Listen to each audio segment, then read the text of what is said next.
నేను మిమ్మల్ని ఒక ప్రశ్న అడుగుతున్నానండి. ఒక ప్రశ్న సూటిగా నేను మిమ్మల్ని అడుగుతున్నా.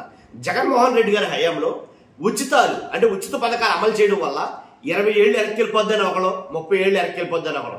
సాక్షాత్తు చంద్రబాబు నాయుడు గారు అన్నారు 30 ఏళ్ళు ఆంధ్రప్రదేశ్ వెనక్కి వెళ్ళిపోయిందని ఉచిత పథకాల వల్ల, మరి చేసిన అప్పుల వల్ల.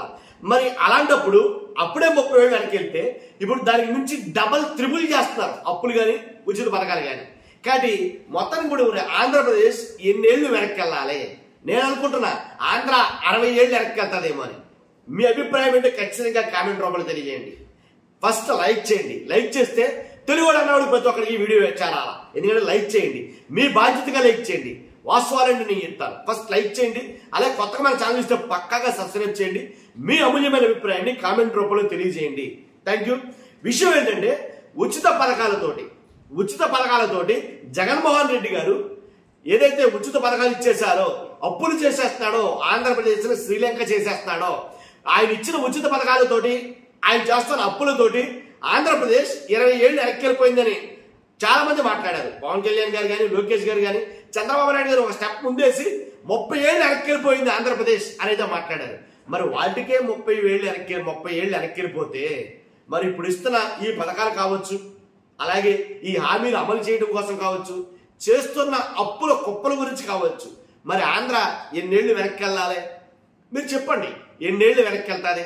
నాకు తెలిసైతే కనుక ఆంధ్ర 60 ఏళ్ళు వెనక్కి వెళ్తాది అంటారేమో అనేది నా అభిప్రాయం. కానీ మీ అభిప్రాయం ఖచ్చితంగా కామెంట్ చేయండి. ఫస్ట్ చంద్రబాబు నాయుడు గారు అన్నారా లేదా, అసలు జగన్మోహన్ రెడ్డి గారిని మాట అన్నారా లేదా ఒకసారి వీడియో చూద్దాం. ఆయన అన్నారా లేదో చూసి అప్పుడు మనం మాట్లాడుకుందాం. ఎందుకంటే నిజాలు వాస్తవాలు లేకుండా మనం ఏ మాట మాట్లాడకూడదు.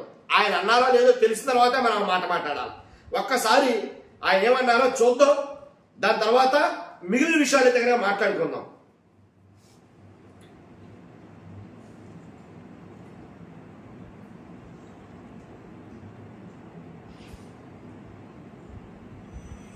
అరాచక అసమర్థ చీకటి పాలనలో రాష్ట్రం 30 సంవత్సరాలు వెనక్కిపోయే పరిస్థితి వల్ల జరిగిన విన్నారుగా, రాష్ట్రం 30 ఏళ్ళు వెనక్కిపోయింది అని అంటారు చంద్రబాబు నాయుడు గారు.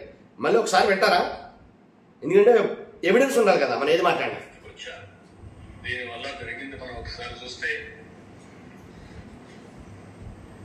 ఈ రాష్ట్రంలో విభజన వల్ల జరిగిన నష్టానికంటే ఈ 5 సంవత్సరాలు నష్టం ఎక్కువ జరిగింది. విధ్వంసం, అరాచక అసమర్థ చీకటి పాలనలో రాష్ట్రం 30 సంవత్సరాలు వెనక్కిపోయే పరిస్థితికి వచ్చింది. నేను చెప్పింది అబద్ధమేం కాదు, చెప్పారుగా స్వయాన చంద్రబాబు నాయుడు గారు చెప్పారు. ఏమని? అసమర్థ పాలనలో, జగన్మోహన్ రెడ్డి గారి అరాచక పాలనలో, జగన్మోహన్ రెడ్డి గారి విధ్వంస పాలనలో, జగన్మోహన్ రెడ్డి గారు చేస్తున్న అప్పుల మీద ఏంటి జగన్మోహన్ రెడ్డి గారు ప్రవేశపెట్టిన ఉచిత పథకాలతోటి ఆంధ్రప్రదేశ్ 30 ఏళ్ళు వెనక్కి వెళ్ళిందని చెప్పారు చంద్రబాబు నాయుడు గారు. సాక్షాత్తు చంద్రబాబు నాయుడు గారే 30 ఏళ్ళు. కాబట్టి నేను అడుగుతున్నా, మిమ్మల్ని అడుగుతున్నాను, నేను వాళ్ళని అడగట్లా, ఎందుకంటే తేల్చాల్సింది మీరే. కాబట్టి మిమ్మల్ని అడుగుతున్నా, జస్ట్ జగన్మోహన్ రెడ్డి గారు చేసినటువంటి అప్పుల గురించి ఒకసారి మాట్లాడడం. ఆయన అప్పుల వల్ల 30 ఏళ్ళు వెనక్కి వెళ్తే సంవత్సరంలో కూటమి ప్రభుత్వం చేసిన అప్పుల వల్ల ఎన్నేళ్లు వెనక్కి వెళ్ళాలి? అదే నేను మిమ్మల్ని గట్టిగా నొక్కి మరి అడుగుతున్న ప్రశ్న. ఏంటంటే జగన్ గారు చేసిన అప్పులు అసెంబ్లీ సాక్షిగా చెప్పారు. గుర్తుందిగా మీకు? పటాపంచలు అయిపోయాయి. 12 లక్షలని ఒకలో, 12 లక్షల కోట్లని ఒకలో, 10 లక్షల కోట్లని ఒకలో, ఏంటి ఇలాగ ఎవరి నోటికి వచ్చింది వాళ్ళు మాట్లాడారు జగన్మోహన్ రెడ్డి గారి అప్పుల గురించి. కానీ అదే ప్రభుత్వం, అదే నాయకులు నోరు తెరిచి అసెంబ్లీ సాక్షిగా ఇది నిజం అని చెప్పే పరిస్థితి దాపరించింది. చెప్పారు కూడా వాస్తవాలు ఏంటంటే, ఆ జగన్ చేసిన అప్పులు కాగు లెక్క ప్రకారంగా, అలాగే ఆర్బీఐ అంచనాల ప్రకారంగా రాష్ట్ర బడ్జెట్ పత్రాలన్నింటినీ పరిశీలిస్తే రాష్ట్ర ప్రభుత్వం 2019-2014 మధ్య ఆ సగటును చూసుకుంటే 44,000 కోట్లు ఆయన చేసిన అప్పు. సగటును చూస్తే 3 లక్షల కోట్లు చిల్లర ఆయన చేసిన అప్పు 5 ఏళ్ల పరిపాలనకి. ఇది జగన్ గారు చేసిన అప్పులు. జస్ట్ 3 లక్షల కోట్లు జగన్ గారి ప్రభుత్వంలో జరిగింది. కాబట్టి ఇప్పుడు ఎంత జరగబోతుంది? చంద్రబాబు నాయుడు గారి హయాంలో ఇప్పుడు 3 లక్షల కోట్లకే 30 ఏళ్ళు వెళ్ళిపోతే ఇప్పుడు సుమారు 5 ఏళ్ల పరిపాలనకి 12 లక్షల కోట్లు అవుతాయి అన్నారు ఆర్థిక నిపుణులు. 12 లక్షల కోట్లు అప్పులు చేయబోతున్నారు చంద్రబాబు నాయుడు గారు, కూటమి ప్రభుత్వం చెప్తున్నారు ఆర్థిక నిపుణులు. మరి 3 లక్షలకే 30 ఏళ్ళు వెళ్ళిపోతే 12 లక్షలకి ఎన్ని ఏళ్ళు వెనక్కి వెళ్ళిపోతుంది ఆంధ్రప్రదేశ్? అప్పుడు ఉచిత పథకాలు ఇస్తే ఆంధ్రప్రదేశ్ 20 ఏళ్ళు వెనక్కిపోతుంది. ఈ ఉచితాలు ఎవడమన్నాడో ఎవడు చేయమన్నాడు అని అన్న నోళ్ళు ఇప్పుడు మాట్లాడటంలా. ఏంటి ఉచితాలతోటి ఆంధ్రప్రదేశ్ 20 ఏళ్ళు వెనక్కిపోతుందన్న నోళ్ళు ఇప్పుడు మాట్లాడటంలా. అప్పుడు మాట్లాడాలి, ఇప్పుడు మాట్లాడాలి. సంస్కరణలు ఎప్పుడు ఒకేలా ఉండాలి, అది నా అభిప్రాయం. కాబట్టి ఒక రకంగా చూసుకుంటే 5 ఏళ్లలో 6,50,000 కోట్లు అంటే సుమారు 7 లక్షల కోట్లు అయితే కనుక ఖచ్చితంగా ఎవరు అవునన్నా కాదన్నా ఇది మాత్రం అప్పు అయితే మాత్రం జరుగు తీరుతుంది, చేసి తీరుతారు. సుమారు 7 లక్షలు. ఇది కొన్ని లెక్కల ప్రకారంగా, కొన్ని సమీకరణాల ప్రకారంగా నేను లెక్కేసుకున్న లెక్క ఏంటి. వాస్తవానికి అయితే కనుక ఏంటి బడ్జెట్ అప్పుడు 1,23,702, తర్వాత బడ్జెటేతర అప్పులు 62,410 లక్షల కోట్లు. కాబట్టి ఏంటి ఒక సంవత్సరంన్నరలో అంటే 6 నెలల ఏంటి 12ను ఇది ఒక 6 నెలలు అంటే ఇంచుమించుగా 18 నెలల పండుగ, సంవత్సరాల ఏడాదిన్నర పాలన కాలానికే ఇన్ని అంటే సుమారు 2 లక్షల కోట్ల రూపాయలు అప్పు చేసేస్తే, ఏడాదిన్నర పాలనకే సుమారు 2 లక్షల కోట్ల రూపాయలు అప్పు చేసేస్తే మరి ఆంధ్ర ఎన్నేళ్ళు వెనక్కెళ్ళాలి? 5 ఏళ్ల పొడుగునా 3 లక్షల కోట్లు అప్పు ఎక్కడా? సంవత్సరంన్నర పాలనకే 2 లక్షల కోట్లు అప్పు ఎక్కడా? కాబట్టి అప్పుడు 20 ఏళ్ళకి వెళ్తే ఇప్పుడు 60 ఏళ్ళకి వెళ్తాదేమో కదా. అర్థమైందా మీకు క్లియర్గా? కాదు అర్థమైంది ఖచ్చితంగా కామెంట్ రూపంలో తెలియజేయండి. కాబట్టి నేను అప్పులు చేస్తున్న వాళ్ళు తప్పు పట్టడంలా, అప్పులు చేయాలనుకున్న వాళ్ళు తప్పు పట్టడంలా, ఏం చేసినా కానీ దానికి ఒక క్లారిటీ ఉండాలని చెప్తాను నేను ఇప్పుడు చెప్పరా. కానీ సంపద నేను సృష్టిస్తాను అని అన్నారు. అసలు జగన్మోహన్ రెడ్డి గారు ఆ హామీలు ఎలా తీర్చాడురా బాబు అని తలపట్టుకున్న ఆర్థిక నిపుణులు చాలా మంది ఉన్నారు, నాతో సహా. ఎందుకంటే ఈ హామీలన్నీ ఎలా తీర్చగలడు జగన్మోహన్ రెడ్డి అని అనుకున్నాం. కానీ జగన్మోహన్ రెడ్డి గారు చేసినటువంటి ఆ విధానాల వల్ల మొత్తానికి ఎలాగైతే సజావుగా సాగింది. కానీ తర్వాత దానికి మించి హామీలు ఇచ్చాడు చూశారు చంద్రబాబు నాయుడు గారు.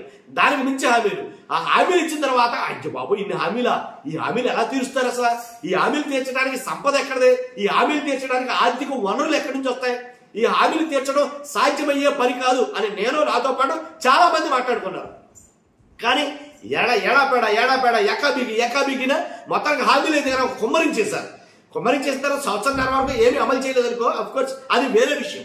కాబట్టి నేను అనేది ఏంటంటే హామీలు అమలు చేయాలంటే అంత డబ్బు ఎక్కడి నుంచి తెస్తారో, ఒకటి ఎలా తేవాలి అంత డబ్బు? రాష్ట్ర ప్రజలు ప్రస్తుతం కడుతున్న పనులు ఏవైతున్నాయో వాటిని 4 రెట్లు చేయాలేమో, 4 రెట్లు. కానీ ఆ పన్నులు జనాల మీద 4 రెట్లు ఎక్కువ మోపితే అప్పుడు అది కట్టగలరు. లేదంటారా ఇంకోటి చేయాలి, ప్రభుత్వ ఆస్తులు ఏవైతే ఉన్నాయో ఆ ఆస్తులన్నింటినీ సగానికి సగం తెగనమ్మేసి ఇది ఎప్పుడు తీర్చాలేమో. నిజంగా ఆల్రెడీ చాలా మటుకు గనులు ఏవైతే ఉన్నాయో మైనింగ్ లీజ్ గనులు కానీ కొన్ని ప్రభుత్వానికి సంబంధించి చాలా మటుకి తాకట్టు పెట్టారు. చాలా మంది తెలుసుగా లీజులకు ఇచ్చి చాలా, అలాగే ఇలా 1 కాదు 2 కాదు చాలా చేస్తారు. కాబట్టి ఎంతకన్నా దారుణంగా చేస్తే కానీ అప్పులు తెరవేమో. మరి అప్పుడు 20 ఏళ్ళు వెనక్కిపోతుంది అన్నాం కదా, అప్పుడు 30 ఏళ్ళు వెనక్కిపోతుంది అన్నాం కదా, ఇప్పుడు ఎన్ని ఏళ్ళు వెనక్కిపోతుంది చెప్పాలి కదా ఆ రోడ్లన్నీ. ఎందుకని మోగపోయాయి? జస్ట్ ఇప్పుడు 2 సంవత్సరంన్నరకే, ఏడాదిన్నరకే 2 లక్షల కోట్లు అంటే సుమారుగా ఇంకా 5 లక్షలు. ఇప్పుడు 5 సంవత్సరాలకి ఎన్ని లక్షల కోట్లు అప్పులు చేయాలి ఒక్కసారి ఆలోచిద్దాం. కాబట్టి ఎలా అంటే ఇది ఒకటి ఏంటంటే మనం అనటానికి ఏమైనా అనేచ్చు. కొన్ని పథకాలు ఇచ్చారు. ఉదాహరణకి ఆ పథకాలు చూద్దాం. అన్నదాత సుఖీభవ 3,173 కోట్లు. ఆర్టీసీ నిన్న కాక మొన్న ప్రవేశపెట్టినటువంటి ఆర్టీసీ ఏదైతే ఉచిత బస్సు ప్రయాణ పథకం ఉందో దానికి ఫస్ట్ 3,182 కోట్లు ఖర్చు అవుతుంది అన్నారు. కూటమికి సంబంధించిన పత్రికలే, కూటమికి సంబంధించిన ఛానళ్లే రాసుకొచ్చాయి. ఓన్లీ ఆర్టీసీ ఉచిత బస్సు ప్రయాణ పథకానికి 3,182 కోట్లు అవుతాయి ఏడాదికి వచ్చారన్నారు. అవునా? కాబట్టి కాదు అంత అయితే కష్టం అనుకున్నారు, ఏమనుకున్నారు తెలియదు. కానీ 17 బస్సులు ఉన్న దాంట్లో మొత్తం బస్సులన్నీ తీసేసి అన్ని బస్సులకి కాదు, ఆ రాష్ట్రంలో అన్ని చోట్లకి కాదు, కొన్ని చోట్లకే మీరు కూడా 5 బస్సుల్లోనే ప్రయాణం చేయాలి అని కొన్ని రెస్ట్రిక్షన్స్ పెట్టారా? షరతులు వర్తిస్తాయని. కానీ అది పెట్టిన తర్వాత 3,182 కోట్లు కాస్త 1,942 కోట్లకు వచ్చింది. అమ్మయ్య అనుకున్నారు, ఏమో తెలియదు. మొత్తానికి 1,942 కోట్లు కూడా ఆర్థిక భారం పడినట్టే కదా ప్రభుత్వం మీద. ఎవడు పెట్టమన్నాడండి? 10 రూపాయల టికెట్ నుంచి కొనుక్కోలేనాడు. అసలు ఎక్కడికి వెళ్తాడు? ఇంట్లో కూర్చుంటాడు. కాబట్టి రాష్ట్రం మీద అదనపు ఆర్థిక భారం అవునా కాదా? తర్వాత తల్లికి వందనం 10,000 కోట్లు. తర్వాత ఇలాగా ఏంటి గ్యాస్ బండ్లు ఏవైతే ఉన్నాయో దానికి 2,684 కోట్లు. మత్స్యకారుల సేవలు అన్నారు 1,29,178 కోట్లు. తర్వాత ఏదైతే అన్నా క్యాంటీన్లు ఇస్తున్నారు కదా, అన్నా క్యాంటీన్లు చూసుకుంటే 1,500 కోట్లు, 5,000 కోట్లు, 5 కోట్లు అనుకుంటాను, 5 కోట్లు. తర్వాత ప్రతి మహిళకు 1,500 చొప్పున, దానికి 8 కోట్లు. ఇలాగా కోట్లు కోట్లు కోట్లు కోట్లు కుమ్మరించాలా. ఏదో సినిమాలో చెప్తాడు, రీసెంట్గా సినిమా లేదన్నా దేంట్లో అన్నట్టు, ఎంత కావాలి డబ్బు అంటే కోట్లు కోట్లు కోట్లు కోట్లు కావాలి అంటాడు. అలాగా ఎంత కావాలి అప్పులు తెచ్చడానికంటే అసలు అంతే లేదు. నేను ఆ మాట కూడా చెప్పలేను అసలు. కాబట్టి ఇప్పుడు చెప్పండి అబ్బాయి మీరు, ఏంటంటే ఆంధ్రప్రదేశ్ ఈ అప్పులన్నీ తీర్చాలి, ఇవన్నీ చేయాలంటే ఎన్నేళ్ళు వెనక్కెళ్ళాలి. మాట ఎదటోడి మీద వేయటం చాలా చాలా సులువు, బట్ట కాల్చేసి ఎదటోడి మీద వేయటం చాలా సులువు, కానీ దాన్ని పోషించుకోవడం చాలా కష్టం. కాబట్టి మన దాకా వస్తే కానీ తెలియదండి ఏదైనా. చూస్తున్నా మీరు అందరూ కూడా మీ అభిప్రాయం ఖచ్చితంగా కామెంట్ రూపంలో తెలియజేయండి. నిజమైతేనే మాట్లాడండి, నేను చెప్పేది నిజం కాదని మీకు అనిపిస్తే కనుక ఖచ్చితంగా మీ అభిప్రాయం కామెంట్ రూపంలో తెలియజేయచ్చు. ఫస్ట్ అయితే లైక్ చేయండి, నాకు మోటివేషన్ ఉంటుంది, ఎక్కువ మందికి ఇన్ఫర్మేషన్ షేర్ అవుతుంది. షేర్ చేయండి. Thank you very much.